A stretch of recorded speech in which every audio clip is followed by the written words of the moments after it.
Hello friends, how are you. Surendra study solution में आपका स्वागत है दोस्तों। आज हम ज्योग्राफी क्लास 9 चैप्टर 4 क्लाइमेट जलवायु के बारे में पढ़ेंगे। आइए देखते हैं इस वीडियो के अंदर हम क्या क्या पढ़ने वाले हैं। जलवायु क्या होता है, 30 वर्षों से अधिक का जो मौसम की अवस्थाएं होती हैं, वो विविधताएं होती हैं, उनके कुल योग को जलवायु कहा जाता है। फिर पढ़ेंगे जलवायु मौसम शब्द से बना है जो अरबी भाषा का है, ठीक है। और उसके बाद फिर हम पढ़ेंगे यहाँ पर भारत में जो गर्मी किस इलाके में सबसे ज़्यादा नज़र आती है, कहाँ पर कम आती है। तो टेम्परेचर देखेंगे इंडिया का, तो यहाँ देख पाएंगे आप इस इलाके में ठंडक नज़र आएगी आपको। यहाँ देख रहे हैं -10 डिग्री सेल्सियस से लेकर 50 डिग्री सेल्सियस तक का ये जो थीमेटिक मैप नज़र आ रहा है आपके सामने, तो इस तरीके से आप ये देख सकते हैं। फिर हम वर्षण, जहाँ पर रेन होती है, सबसे ज़्यादा बरसात कहाँ होती है, किस इलाके में होती है, तो जहाँ पर आप ये डार्क कलर में देखेंगे वहाँ सबसे ज़्यादा बरसात होती है। और उसके बाद फिर हम जलवायु नियंत्रण के तत्व पढ़ेंगे, कारक पढ़ेंगे कौन कौन से रहेंगे। अक्षांश, वायुदाब, ऊंचाई, पवन तंत्र, समुद्र से दूरी, ये काफ़ी सारे अंतर पढ़ेंगे। उसके बाद फिर हम भारत की जलवायु को प्रभावित करने वाले कारकों के बारे में जानकारी प्रदान करेंगे आपको। और फिर उसके बाद जितने भी कारक रहेंगे उनको अच्छे तरीके से डिफाइन करेंगे, जो आपके सामने अभी स्क्रीन पे आ रहे हैं। इनको डिफाइन करने के बाद फिर भारत के मानसून के बारे में डिफाइन करेंगे कि भारत में मानसून किस तरीके का आता है, दक्षिणी पश्चिमी मानसून, लौटता मानसून किस तरीके से क्रिया प्रतिक्रिया करता है, और उसकी वो जो वर्षा है, वर्षा होने के कारण क्या क्या रहते हैं, ठीक है। तो ये हमने आपके लिए काफ़ी मेहनत करके अच्छी अच्छी स्लाइड लेके आए हैं, आपके लिए बड़ी मेहनत करके स्लाइड बनाई है। आपको ये कोर्स पसंद आए और कोई कमेंट नज़र आए आपको, तो जल्दी से जल्दी कमेंट ज़रूर कर दीजिएगा, ताकि आपका कमेंट ही हमें इंस्पिरेशन दिलाता है और अच्छी वीडियो बनाने के लिए और अच्छी मेहनत करने के लिए। और अभी तक आपने हमारा चैनल सब्सक्राइब नहीं किया तो सब्सक्राइब कर लीजिएगा। तो ये सारी चीज़ें आपको मानसून का आगमन और मानसून की वापसी पढ़ाने जा रहे हैं। तो आइए देखते हैं अपने कोर्स में क्या क्या होने वाला है अभी काफ़ी डिटेल में। जलवायु एक विशाल क्षेत्र में लंबे समय अवधि, जो अधिकतम 30 या 31 वर्षों का हो सकता है, में मौसम की अवस्थाओं तथा विविधताओं का कुल योग ही जलवायु है। मौसम एक विशेष समय में एक क्षेत्र के वायुमंडल की अवस्था को बताता है। मौसम तथा जलवायु के तत्व जैसे तापमान, वायुमंडलीय दाब, पवन, आर्द्रता तथा वर्षण एक ही होते हैं। आपने अवश्य ध्यान दिया होगा कि मौसम की अवस्था प्राय एक दिन में कई बार बदलती है, लेकिन फिर भी कुछ सप्ताह, महीनों तथा वायुमंडलीय अवस्था लगभग एक समान ही बनी रहती है। जैसे दिन गर्म या ठंडे, हवादार, शांत, आसमान बादलों से घिरा, साफ तथा आर्द्र शुष्क हो सकते हैं। महीनों के औसतन वायुमंडलीय अवस्था के आधार पर वर्ष को ग्रीष्म ऋतु, शीत ऋतु तथा वर्षा ऋतु में विभाजित किया जाता है। तो आपको पता लग गया, मौसम एक दिन की जो गतिविधि होती है, जैसे हवाएं चलती हैं, तापमान आता है, सूरज की गर्मी ज़्यादा होती है, कम होती है, तो उसको बोलते हैं मौसम। और ठीक ऐसे ही 30 वर्षों के उस मौसमिक स्टैटिक जो डाटा होता है 30 ईयर्स का, तो उसको हम बोलते हैं क्लाइमेट, जलवायु। और फिर महीनों तक की जलवायु के जो आंकड़े इकट्ठा करते हैं, तो उससे बनती है हमारी ऋतुएं। तो समझ में आया होगा अच्छे से। तो जिससे ग्रीष्म ऋतु, शीत ऋतु जो और वर्षा ऋतु जो बनती है। अभी जो मानसून है वो क्या है, वर्षा ऋतु है, ठीक है। आइए बात करते हैं मानसून शब्द, जो जलवायु में मानसून शब्द कहाँ से निकल के आया। अरब ज्योग्राफर ने सबसे पहले ये खोज की थी, उन्होंने भारत के मौसम की जानकारी प्रदान की हमें, और उस मौसम शब्द को उन्होंने, जो अरबी भाषा में होता है, वो मौसम शब्द से निकला है और उसको मानसून कहा गया है, ठीक है। तो मानसून शब्द किन की देन है, अरब ज्योग्राफर की देन है। मानसून का अर्थ है एक वर्ष के दौरान वायु की दिशा में ऋतु के अनुसार परिवर्तन। अब एक वर्ष में वो ऋतु परिवर्तन कैसे होता है, हवाएं कैसे किस तरीके से चलती हैं, हवाओं के कारण ऋतु परिवर्तन होता है। भारत की जलवायु को मानसूनी जलवायु कहा जाता है। एशिया में इस प्रकार की जलवायु मुख्यतः दक्षिण पश्चिम तथा दक्षिणी पूर्व में पाई जाती है। सामान्य प्रतिरूप में लगभग एक रूपता होते हुए भी देश की जलवायु अवस्था में स्पष्ट प्रादेशिक भिन्नताएं हैं। आइए हम दो महत्वपूर्ण तत्व, तापमान और वर्षण को देखें। एक स्थान से दूसरे स्थान में तथा मौसम के पूरे मौसम में इनमें से किस प्रकार की भिन्नता है। तो एक स्थान के मौसम में भिन्नता को जो नजर आएगी, तो पहले हम देखते हैं तापमान। तो आइए इंडिया का जब आप तापमान देखते हैं, तो कहीं तापमान आपको ज़्यादा नजर आ रहा है, कहीं कम नजर आ रहा है, मैप में देख रहे हैं। जहां आपको ये वॉयलेट कलर नजर आ रहा है वहां माइनस में टेम्परेचर नजर आएगा आपको, ठीक है। तो यहाँ से भारत के उत्तरी पूर्वी हिस्से में देखें आप, पूरा टेम्परेचर माइनस में मिलेगा। और फिर जो ये रेड कलर में जा रहा है आपका 50 डिग्री सेल्सियस तक है, तो यहाँ आ जाओ राजस्थान वाले इलाके में, आपको टेम्परेचर बहुत ज़्यादा नजर आएगा, ठीक है। और यहाँ फिर टेम्परेचर वेरिएशन कर रहा है, आपको देख रहे हैं हर स्टेट्स के अंदर अलग अलग तरीके का टेम्परेचर नजर आएगा। यहीं पर आप देखेंगे गर्मियों में राजस्थान के मरुस्थल में कुछ स्थानों का तापमान लगभग 50 डिग्री सेल्सियस तक पहुंच जाता है, जबकि जम्मू कश्मीर के पहलगाम में तापमान 20 डिग्री सेल्सियस रहता है। सर्दी की रात में जम्मू कश्मीर में द्रास का तापमान -45 हो सकता है, ठीक है, जबकि थिरुवनंतपुरम में क्या है 22 डिग्री सेल्सियस हो जाता है। कुछ क्षेत्र ऐसे भी होते हैं जहां दिन और रात के तापमान में अंतर होता है, जैसे राजस्थान का इलाका देखो, राजस्थान के इलाके में क्या होता है, दिन अधिक गर्म होता है तो रात ठंडी भी हो जाती है। तो दिन और रात के टेम्परेचर में काफी अंतर रहता है, जैसे दिन में तापमान 50 डिग्री सेल्सियस होगा तो जबकि रात को वो 15 डिग्री चला जाता है। लेकिन जो इलाके समुद्र के तट से लगते नजर आएंगे वहां दिन और रात के तापमान में काफी अंतर देखने को नजर नहीं आएगा। क्यों? क्योंकि दिन में धरती जो है आपकी, जो लैंड एरिया है वो गर्म हो जाता है, लेकिन वाटर एरिया जो है वो क्या है, पानी देर से गर्म होता है, इसलिए यहाँ वो टेम्परेचर मेंटेन रहता है। और रात को जब ज़मीन ठंडी हो जाती है लेकिन पानी को गर्म होने में टाइम लगा तो रात को पानी गर्म होता है, इसलिए यहाँ पर टेम्परेचर वेरिएशन आपको बहुत कम नजर आएगा, ठीक है। तो ये तो हो गया टेम्परेचर। अब बात करते हैं रेन की। वर्षण वर्षण वर्षण नक्षत्र भी देख सकते हैं, किस इलाके में वर्षा ज़्यादा नजर आ रही है आपको। एक तो ये पश्चिमी घाट पे नजर आ रही होगी, एक ये उत्तर पूर्वी राज्यों में नजर आ रही होगी जहाँ जहाँ आपको डार्क कलर नजर आ रहा है, ठीक है। और सबसे कम वर्षा कहाँ नजर आ रही होगी, ये जम्मू कश्मीर, क्योंकि यहाँ बर्फ ही बर्फ गिरती है। अगर आपसे पूछ ले भारत का सबसे शुष्क क्षेत्र कौन सा है, लद्दाख है, क्योंकि वहाँ पर वर्षा नहीं होती, वहाँ पर जो वर्षण होता है वो बर्फ के रूप में होता है, ठीक है। और राजस्थान हो गया आपका। अब बात आती है, अब वर्षण की ओर ध्यान दें। वर्षण के रूप में तथा प्रकार में ही नहीं बल्कि इसकी मात्रा और ऋतु के अनुसार वितरण में भी भिन्नता होती है। हिमालय में वर्षण अधिकतर हिम के रूप में होता है तथा देश में शेष भाग में वर्षण जो होता है वार्षिक वर्षण में भिन्नता मेघालय में 400 डिग्री सेल्सियस तक नजर आएगा आपको, ठीक है। और वहीं पश्चिमी राजस्थान वाले इलाके में लद्दाख में क्या आएगा, 10 डिग्री सेल्सियस तक नजर आएगा। तो इसका मतलब इंडिया में अधिकतम 400 डिग्री सेल्सियस वर्षा होती है, तो निम्नतम कितनी होती है, 10 डिग्री सेंटीमीटर है ये, ठीक है, 10 डिग्री सेंटीमीटर में होती है। देश के अधिकतर भागों में जून से सितंबर में, अब अगर बरस आ जाए कि भारत में किस टाइम पे सबसे ज़्यादा बरसात होती है, जून से सितंबर में भारत में सबसे ज़्यादा वर्षा होती है तथा अक्टूबर नवंबर में कम होती। आइए बात करते हैं जलवायु नियंत्रण क्या होता है, कि जलवायु किस तरीके से नियंत्रित होती है हमारी। किसी भी क्षेत्र की जलवायु को नियंत्रित करने के 6 प्रमुख कारक हैं। कौन कितने हैं, 6 हैं। तो सबसे पहले बात करते हैं कौन है, अक्षांश है।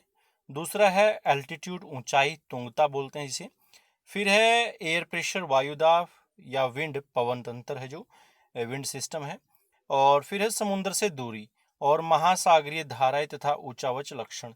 ये सारे जो 6 प्रकार के प्रमुख कारक हैं, इनकी वजह से हमारी जलवायु प्रभावित होती है।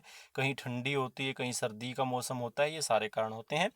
तो पृथ्वी की गोलाई के कारण इसे प्राप्त सौर ऊर्जा की मात्रा अक्षांशों के अनुसार अलग अलग होती है। भाई पृथ्वी गोल होती है, तो गोल गेंद पे जब आप एक टॉर्च लगा के लाइट लगाओगे तो आप देखोगे गेंद पे कहीं टॉर्च की जो लाइट है वो ज़्यादा मात्रा में जाएगा तो कहीं कम, कहीं पेनिट्रेशन ज़्यादा होगा तो कहीं कम होगा, वो आगे डिफाइन करेंगे अच्छे से।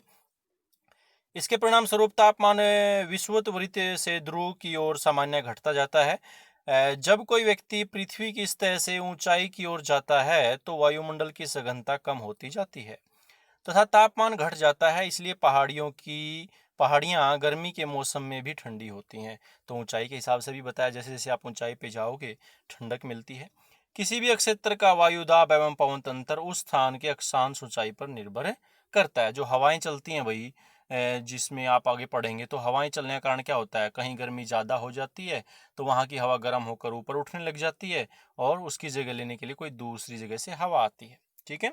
तो ये ऐसे पूरा पवन तंत्र कैसे काम करता है, इसी टेम्परेचर पे तो काम करता है, ठीक है। इस प्रकार यह तापमान एवं वर्षण के वितरण को भी प्रभावित करता है। समुद्र का जलवायु पर जो है समकारी प्रभाव पड़ता है। जैसे जैसे समुद्र से दूरी बढ़ती है यह प्रभाव कम होता जाता है एवं लोग विषम मौसमी अवस्थाओं को महसूस करते हैं।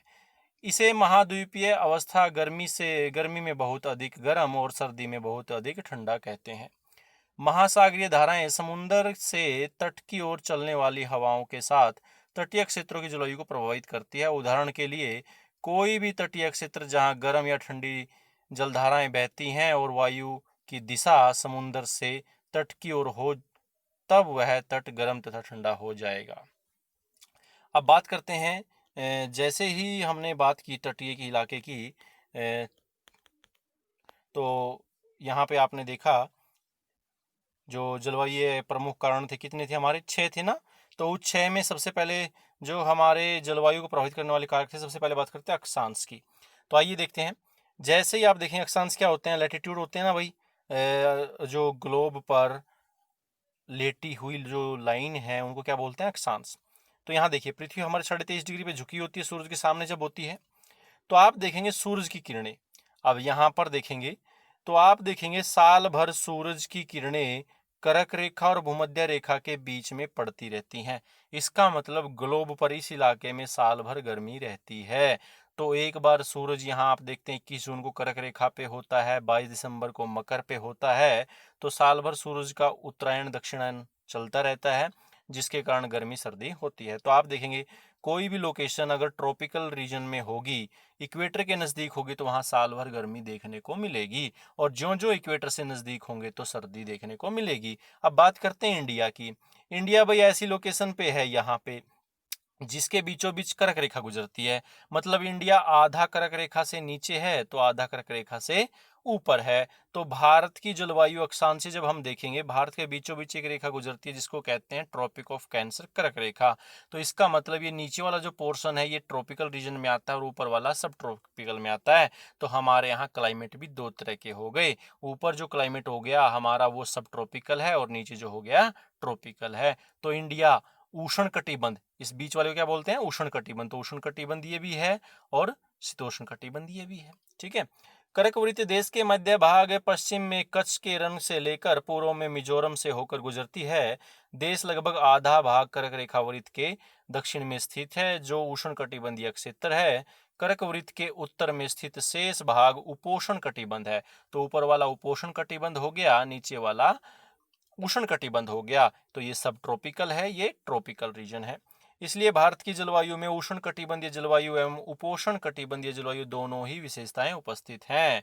तो अक्षांश से पता चला आपको। अब भारत की जलवायु को प्रभावित करने वाला पहला कारक था अक्षांश। अब दूसरा कारक देखते हैं, ऊंचाई।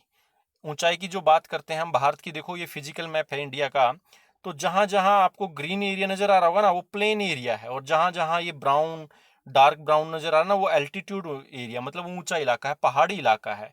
तो ये भारत में उत्तर में हिमालय देख सकते हैं, इधर पठार अरावली पर्वत देख सकते हैं। तो भारत यहाँ बीच से भी काफी पहाड़ी इलाका है और उत्तर में हिमालय है। तो यहाँ मैदान, ये मैदान नजर आएंगे आपको। भारत के उत्तर में हिमालय पर्वत, इसकी औसतन ऊंचाई 600 मीटर है, और भारत का तटीय क्षेत्र भी विशाल है जहाँ अधिकतम ऊंचाई 30 मीटर है। इसका मतलब भारत 30 मीटर से लेकर 6000 मीटर तक की ऊंचाई तक फैला हुआ है। तो कहीं 6000 मीटर ऊंचाई है तो कहीं 30 मीटर ऊंचाई है, और इन्हीं पर्वतों के कारण इस क्षेत्र में मध्य एशिया की तुलना में ठंड कम पड़ती है। तो आप देखते हैं यहाँ से जब हवाएं जाती हैं इनको रोक लेता है, तो ऊंचाई वाला फैक्टर काम आया। फिर इसके बाद बात आती है वायु दाब एवं पवन की। भारत में जलवायु तथा संबंधित मौसमी अवस्थाएं निम्नलिखित वायुमंडलीय अवस्थाओं में संचालित होती हैं। पहला है वायुदाब और धरातलीय पवनें, दूसरा है ऊपरी वायु परिसंचरण, और तीसरा है पश्चिमी चक्रवाती विक्षोभ या उष्णकटिबंधीय चक्रवात जो साइक्लोन होते हैं। अब बात करते हैं उत्तर पूर्वी व्यापारिक पवनें। अब बात करते हैं, जैसे आप पढ़े होंगे पहले, ये ट्रॉपिकल रीजन है, ये सब ट्रॉपिकल है, ये पोलर है, ठीक है ना। तो यहाँ से जो ये हवाएं चल रही है बीच में चल रही है, इसको ट्रेड विंड बोलते हैं। ये ऐसे चल रही हैं उत्तर में, और दक्षिण में ऐसे चल रही हैं जो इक्वेटर के पे आके मिलती हैं, ठीक है। भारत उत्तर पूर्वी व्यापारिक पवनों वाले क्षेत्र में, अब इंडिया यहाँ बताए थे ना, तो ये पवनें आई, तो ये व्यापारिक पवनें उत्तर वाली है ना, तो उत्तर पूर्वी, तो उत्तर पूर्व से आ रही हैं, व्यापारिक पवनें वाले क्षेत्र में स्थित है। ये पवनें उत्तरी गोलार्ध के उपोष्ण कटिबंध उच्च दाब पेटियों से उत्पन्न होती हैं।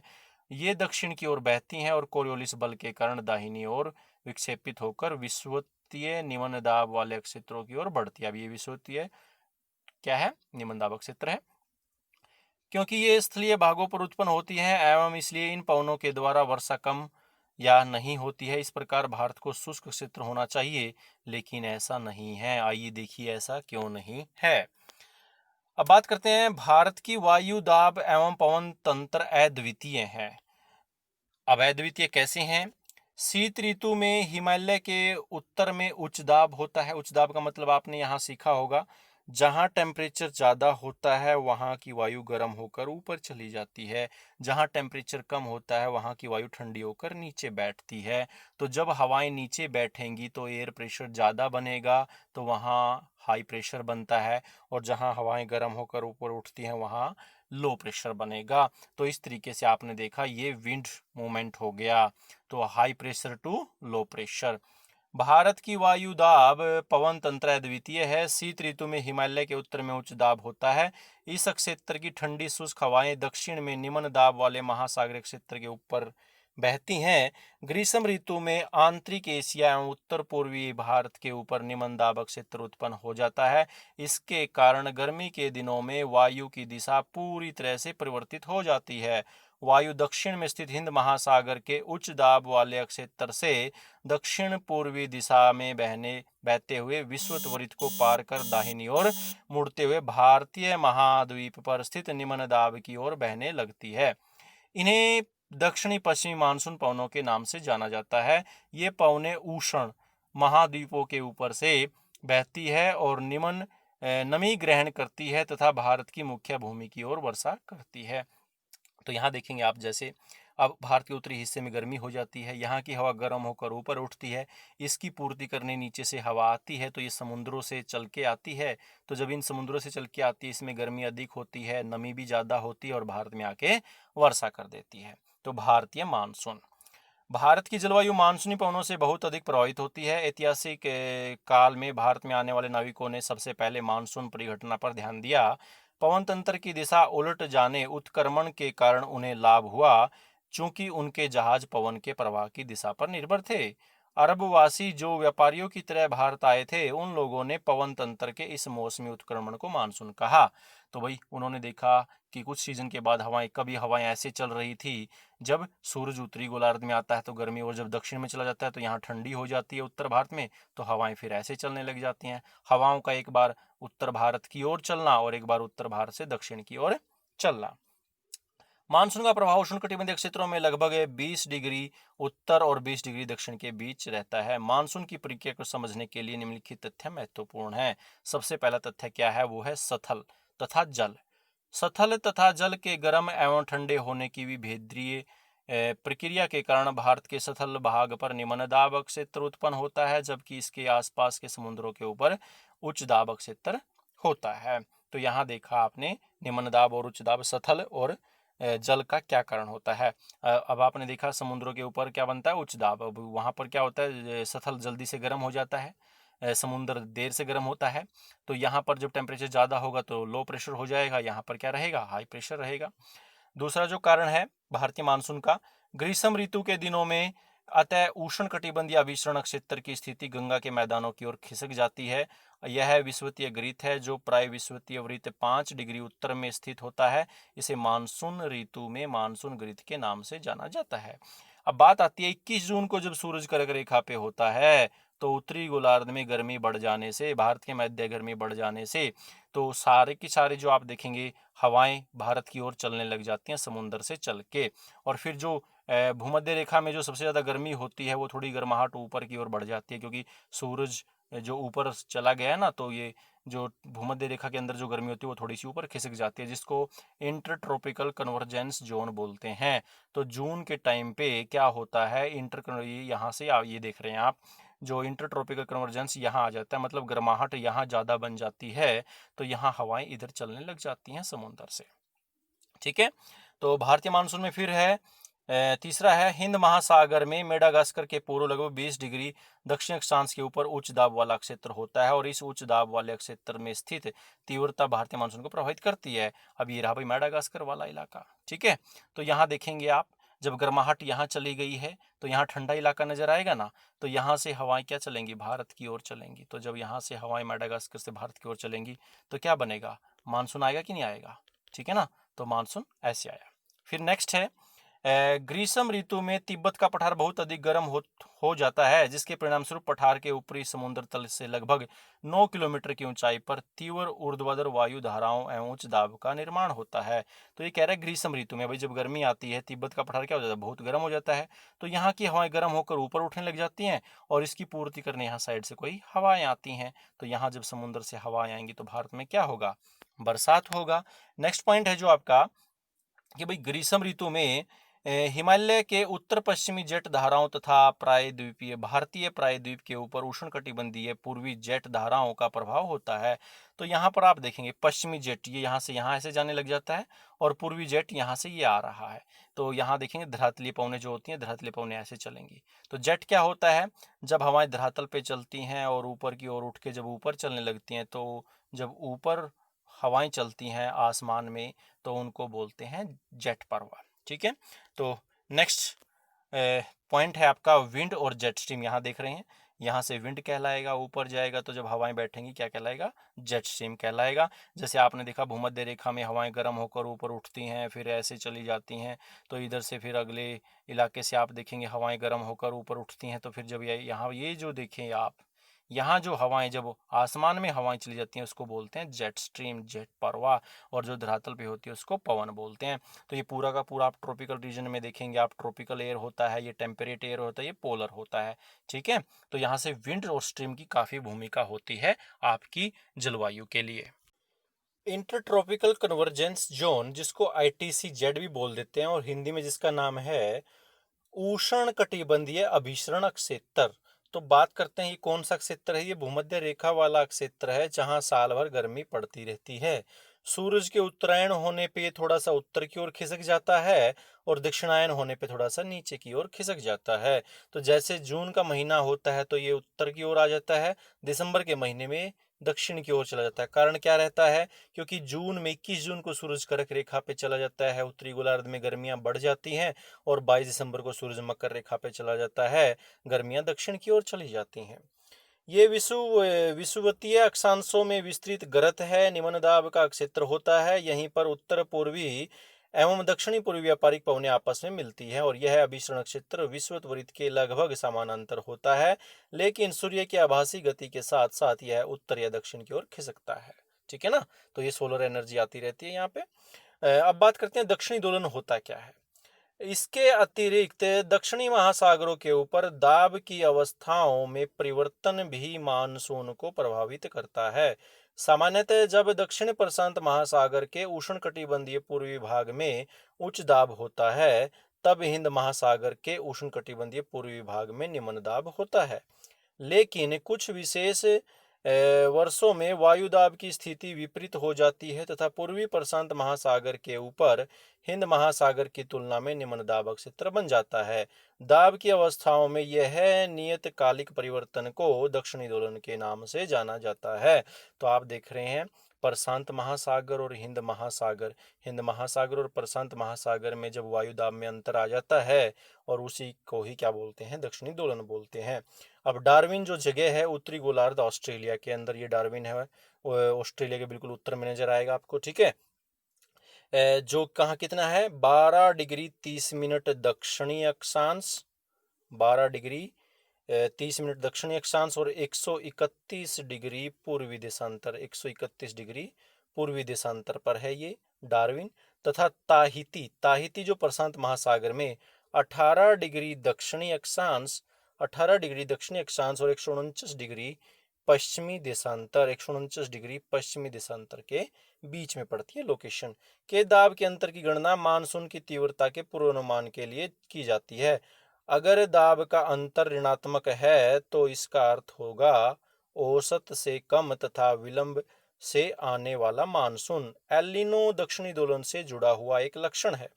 यह एक गर्म समुद्री जलधारा है जो पेरू की ठंडी धारा के स्थान पर प्रत्येक 2 से 5 वर्षों के अंतराल में पेरू के तट पर होकर बहती है।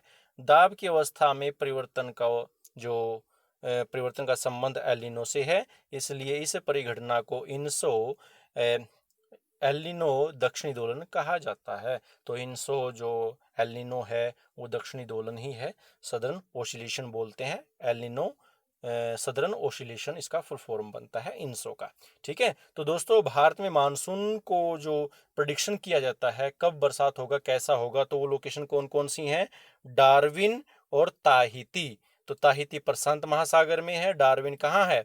ऑस्ट्रेलिया के नॉर्थ में है। ठीक है ना, तो इन लोकेशन से भारत के मानसून का प्रेडिक्शन किया जाता है। अब बात आती है उष्ण कटिबंधीय जो ये एक क्षेत्र देख रहे हैं आप, एक दो लौटता मानसून होता है हमारे यहाँ और एक दक्षिणी पश्चिमी मानसून होता है। अब यहाँ देखो भाई, जून जुलाई में सूरज उत्तरी गोलार्ध में चला जाता है, तो ITC-Z क्या है आप देखो, ये नजर आ रहा है। तो यहाँ गर्माहट होने से हवा गर्म होकर ऊपर चली जाती है, इसकी पूर्ति करने साइड से हवा आती है, ये समुंदर से आती है और समुंदर में नमी लेके आती है पानी के साथ साथ, तो यहाँ भारत में आके बरसात करती है, जिसको बोलते हैं दक्षिणी पश्चिमी मानसून। और फिर बात आती है दिसंबर के टाइम पे। दिसंबर के टाइम में आप देखते हैं भारत देश में सर्दियाँ आ जाती हैं, ऑस्ट्रेलिया में गर्मियाँ आ जाती हैं। क्यों? क्योंकि 22 दिसंबर को सूरज यहाँ चमक रहा होता है मकर रेखा पे, तो गर्मियाँ नीचे की ओर चली जाती हैं, तो ITC-Z थोड़ा सा नीचे खिसक जाता है। इस वजह से यहाँ गर्माहट ज़्यादा हो जाती है, भारत वाले इलाके में ठंडक हो जाती है, तो इंडिया में HP बन जाता है, हाई प्रेशर। अब हवाएं दक्षिण की ओर चलने लग जाती है, जिसको लौटता मानसून बोलते हैं। तो ये हो गया जून जुलाई में मानसून का आगमन, और दिसंबर में हो गया मानसून की वापसी। ठीक है, तो मानसून का आगमन और वापसी देखते हैं कैसे है। व्यापारिक पवनों के विपरीत मानसूनी पवने नियमित नहीं हैं, लेकिन ये संपदमान प्रकृति की होती हैं। उष्ण कटिबंधीय समुद्रों के ऊपर प्रवाह के दौरान ये विभिन्न वायुमंडलीय अवस्थाओं से प्रभावित होती हैं। मानसून का समय जून के आरंभ से लेकर मध्य सितंबर तक 100 से 120 दिनों के बीच होता है, तो याद रख लेंगे। तो जो जून के टाइम से शुरुआत होती है मानसून की, और कब तक चलती है? सितंबर तक चलती है। लगातार कई दिनों तक यह जारी रहती है। इसे मानसून पर्सफोट फटना, बादलों का फटना कहते हैं, तथा इसे मानसून पूर्व बौछारों से पृथक किया जा सकता है। सामान्यतः जून के प्रथम सप्ताह में मानसून भारतीय प्रायद्वीप के दक्षिणी छोर से प्रवेश करती है। देखो दक्षिणी छोर से प्रवेश करेगी, और इसके बाद यह दो भागों में बढ़ जाती है, इधर अरब सागर की और इधर बंगाल की खाड़ी की शाखा। तो अरब सागर शाखा लगभग 10 दिन बाद 10 जून के आसपास मुंबई पहुंचती है। यह एक तीव्र पर यहाँ से क्वेश्चन और बन गया कि भारत में जो अरब शाखा पहले आती है कि बंगाल की खाड़ी की शाखा पहले आती है, तो अरब की शाखा, बंगाल की खाड़ी की शाखा तीव्रता से आगे की ओर बढ़ती है तथा जून के प्रथम सप्ताह में असम तक पहुंच जाती है। ठीक है, ऊंचे पर्वतों के कारण मानसून पवने पश्चिमी की ओर क्या करती है? अग्रसर वापस। जो पहाड़ देखते हैं आप असम में, जहाँ पर आपने ये वाला इलाका देखेंगे, मासिन राम सबसे वर्षा वाला स्थल, जब बंगाल की खाड़ी की शाखा ऐसे जाती है तो पहाड़ों से टकराकर वहीं वर्षा करना शुरू कर देती है। ठीक है, मानसून की वापसी अपेक्षाकृत एक क्रमिक प्रक्रिया। वो इसका मानसून की वापसी कैसे होगा? जो भारत के उत्तर पश्चिमी राज्यों में सितंबर से प्रारंभ होते हैं। सितंबर में क्या होगा? सूरज दक्षिण की ओर जाना शुरू कर देता है। मध्य अक्टूबर तक प्रायद्वीप के उत्तरी भाग में पूरी तरह पीछे हट जाता है। प्रायद्वीप के दक्षिणी आधे भाग में वापसी की गति तीव्र होती है। दिसंबर के प्रारंभ तक देश के शेष भाग से मानसून की वापसी हो जाती है। द्वीपों पर मानसून की सबसे पहली वर्षा होती है। यह क्रमशः दक्षिण से उत्तर की ओर अप्रैल के अंतिम सप्ताह से लेकर प्रथम सप्ताह तक होती है। मानसून की वापसी की भी क्रमशः दिसंबर के प्रथम सप्ताह से जनवरी के प्रथम सप्ताह तक उत्तर से दक्षिण की ओर होती है। इस समय देश का शेष भाग शीत ऋतु के प्रभाव में होता है।